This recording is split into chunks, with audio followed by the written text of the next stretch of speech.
Excuse the face, excuse the voice, I'm quite sick. I'm Yusif. I'm a trainee play therapist, and I use my skills in the Consortium in different projects. One of those projects are called the BMC Weight Management Program, which is designed for men of color. And the way it came about is a strange story. We suddenly used the BMC as a focus group. The NHS had this outsourced to some company, and they had this weight management program for years. One of the GPs, I never heard of it. I was overweight, bad back, struggling with the GP. Go home, lose some weight. Went back, go home, lose some weight. I went back,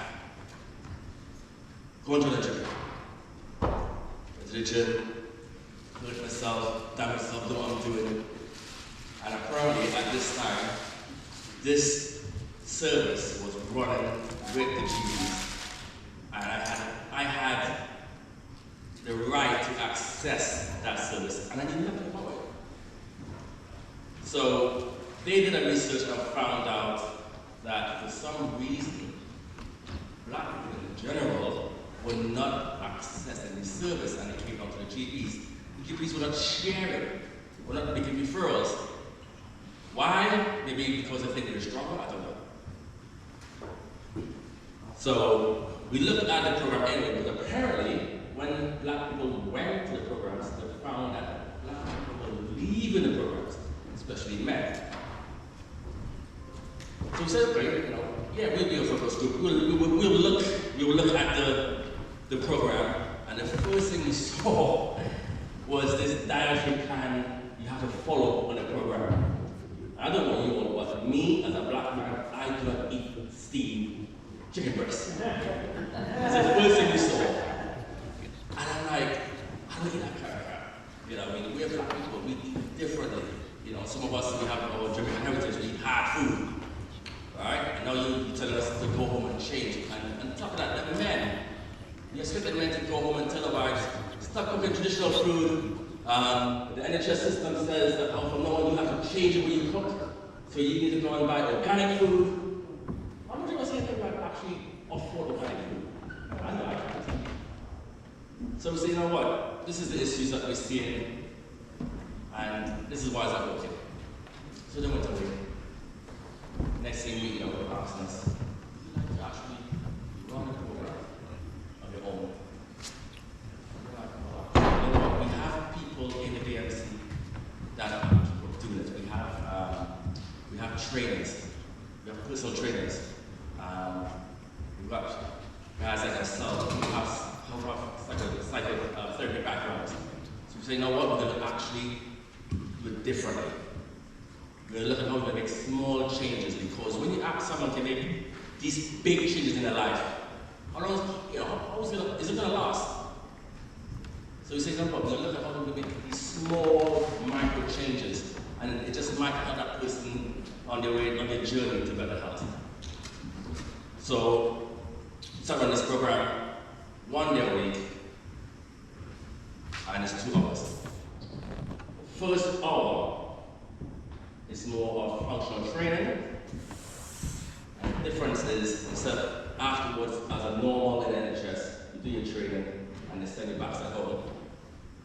Second hour, we give the men a safe space to sit down, share their experiences, and more around psychoeducation, where we teach them of how their stress levels, the stuff that's going through in their life in society, how it affects their health, from their maladaptive behaviors, from the way they're eating because of that stress, and what do they know from their own experiences that can help each other. So it's more like a brotherhood.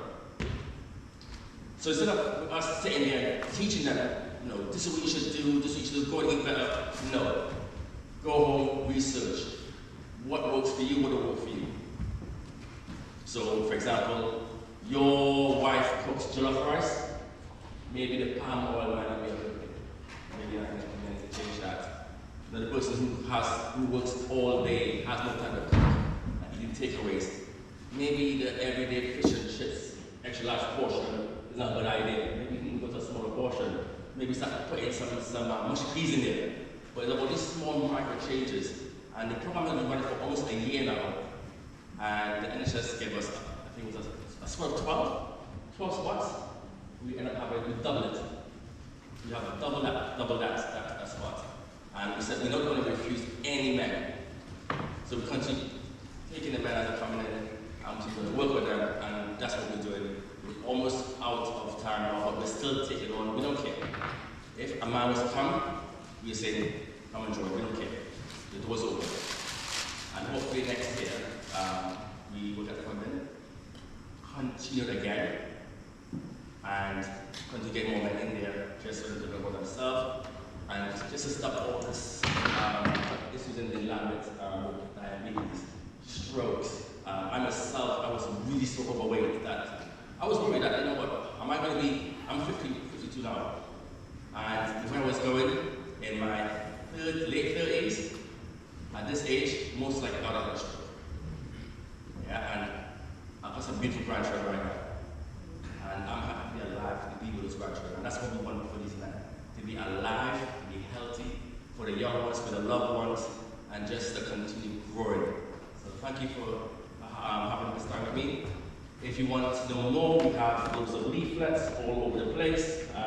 We work also with referrals with Men Open Talk, with carers, and that's what we do. We try to network, and if we see any one of these men that needs something else in their life that's going to help them, we will refer them. And that's what this, I love this. This is about networking and joining together. Instead of having these separate networks everywhere, where